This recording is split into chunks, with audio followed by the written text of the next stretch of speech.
থেকে record delete করে দেই, যেরকম স্টক ইন টেবিল থেকে আমি এই রেকর্ডটাকে ডিলিট করে দিতে চাচ্ছি। তাহলে ডিলিট করে দিলে কি করতে হবে, এই কোয়ান্টিটিটা কি করতে হবে, প্রোডাক্ট টেবিল থেকে বাদ দিতে হবে। ঠিক আছে, ডিলিট করা মানে কি, মুছে দেয়া। তাহলে আমি যদি স্টক থেকে মুছে দেই, সঙ্গে সঙ্গে কি করতে হবে, প্রোডাক্ট টেবিল থেকে এটাকে মুছে দিতে হবে। তাহলে আমি এটাকে কপি করে নিয়ে আরেকটা কমান্ডে কোয়েরি উইন্ডোতে গেলাম।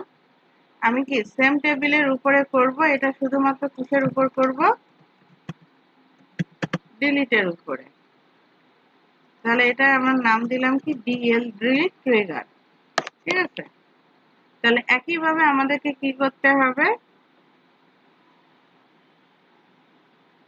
আমি স্টক ইন বা স্টক আউট, স্টক ইন থেকে যখন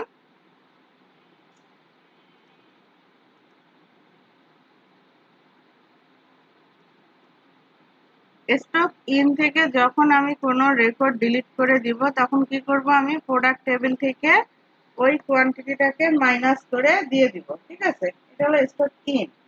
আর স্টক আউট থেকে আমি কোনো কিছু ডিলিট করতে পারি না। কেন পারি না, কারণ এটা তো আমি অলরেডি কি করছি, সেল করে ফেলেছি, আমার প্রোডাক্ট টেবিল থেকে এটা অলরেডি মাইনাস হয়ে গিয়েছে। তখন আমাকে কি করতে হবে, যদি আমার বিজনেস রুলস অনুযায়ী আমি সেল করার পরেও এডিটের অপশন রাখি, তখন আমি কি করব, ওই কোয়ান্টিটিটা প্রোডাক্ট টেবিলে আবার কি করব, প্লাস করে দিয়ে দিব। ঠিক আছে, আর যদি আমি বিজনেস রুলস অনুযায়ী এটা দিতে না চাই, তাহলে আমি ডিলিটটাকে এক্সিকিউট করতে দিব না, বাধা দিব। তাহলে এখন আমরা কোন টেবিলের উপরে কাজ করব, স্টক ইনের উপরে ডিলিট ট্রিগার কাজ করব। ঠিক আছে, তাহলে যদি আমি ডিলিট করে দেই, তাহলে আমরা কি করব, ওই পরিমাণ কোয়ান্টিটি প্রোডাক্ট টেবিল থেকে আপডেট করে মাইনাস করে দিব। কোনটা তো আমি স্টক ইন করছিলাম, এখন আমি দেখলাম যে না, এটা আমি রেকর্ডটা ডিলিট করলাম। তাহলে ওই কোয়ান্টিটি যদি আমার স্টকে না থাকে, প্রোডাক্টে থাকে, তাহলে কোয়ান্টিটিটা মিসম্যাচ হবে। দ্যাটস ওয়াই আমরা কি করব, প্রোডাক্ট টেবিল থেকে এটাকে মাইনাস করে দিয়ে দিব। এখন যদি আমি ডিলিট ফ্রম, কোন টেবিলের উপর আমরা করেছি, stock in, where id equal to, তাহলে আমরা দেখি স্টক ইনে যদি আমি 1 নাম্বার আইডিটা ডিলিট করে দেই অথবা 4 নাম্বার আইডি ডিলিট করে দেই, তাহলে 2 নাম্বার প্রোডাক্টের 500টা কোয়ান্টিটি আমার কি করতে হবে, মাইনাস করে দিতে হবে। তাহলে আমি 4 নাম্বারটাকে ডিলিট করে দিয়ে দিলাম। ঠিক আছে,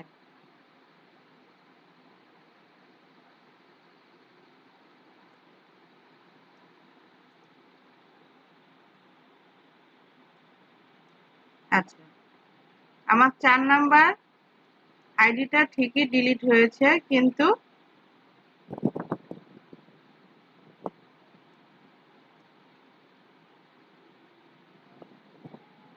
আমার প্রোডাক্ট টেবিলটা আপডেট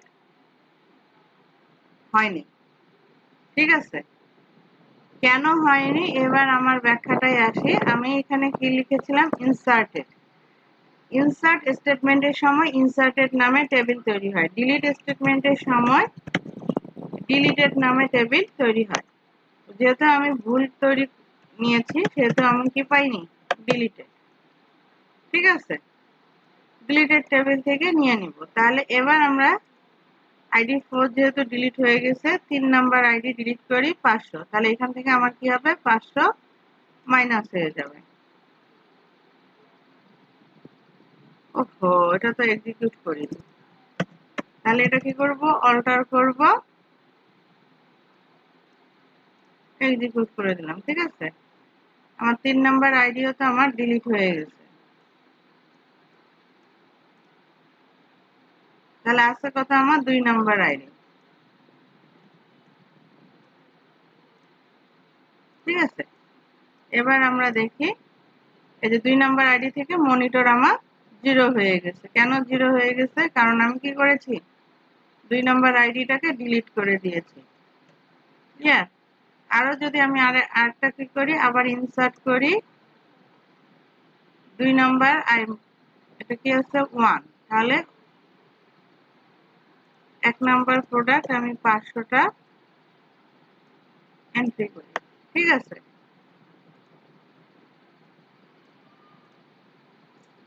তাহলে 500 কোয়ান্টিটি হয়ে গেছে।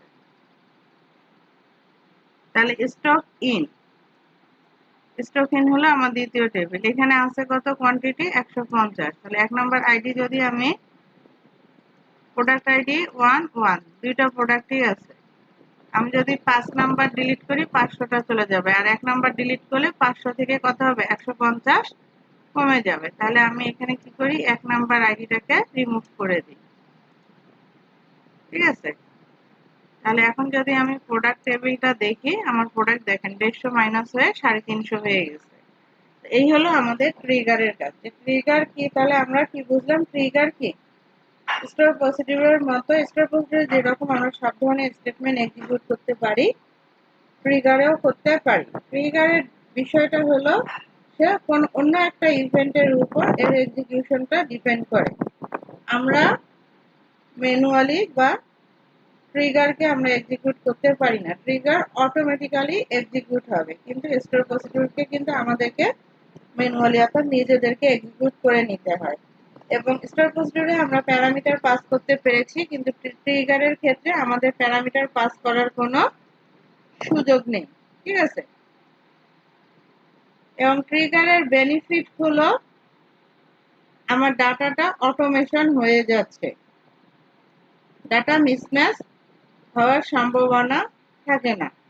যে রেকর্ডগুলো এরকম অটোমেটিক্যালি হবে, ম্যানুয়ালি ইনপুট দেওয়া যাবে না, সেগুলো কি হচ্ছে আমরা ট্রিগারের মাধ্যমে মেনটেন করতে পারি।